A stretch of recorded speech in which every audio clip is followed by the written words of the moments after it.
તાજેતરમાં એક ચર્ચા દરમિયાન વરિષ્ઠ પત્રકાર ચૂંટણીને લઈને ચર્ચા કરી રહ્યા હતા અને તેમના આટલા વર્ષના અનુભવને આધારે તેમણે આ વખતની ચૂંટણીને સૌથી ખરાબ ચૂંટણી ગણાવી.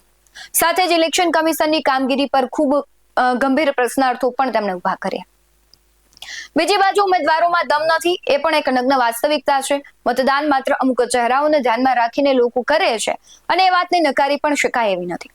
તાજેતરમાં મેં અમુક ઉમેદવારોને જે પ્રશ્ન પૂછ્યા ત્યારે મને પણ એવું લાગ્યું કે જેને પોતાના નામ સિવાય કશું ખબર નથી, જેને લોકહિતના મુદ્દાઓની કશી જ ખબર નથી, આ લોકો પાસે તમે શું આશા રાખી શકો? જેને પોતાને જ કંઈ ગતાગમ નથી એવા મોહરા બનેલા લોકો દેશ અને સામાન્ય લોકોના ભાવિનું શું વિચારશે?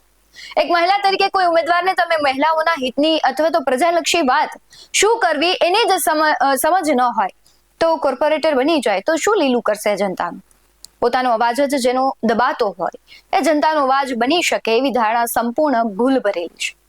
ભાજપ હોય, કોંગ્રેસ હોય કે આમ આદમી પાર્ટી, બધાના ઉમેદવારો આયારામ ગયારામની રમત વચ્ચે જનતાના હક અને અધિકારોનું ચીરહરણ કરતા તમે જોયા છે. એ પોતાના સ્વાર્થ માટે આ બધું થાય છે, પરંતુ આખરે તેનું પરિણામ જનતાને ભોગવવું પડે છે.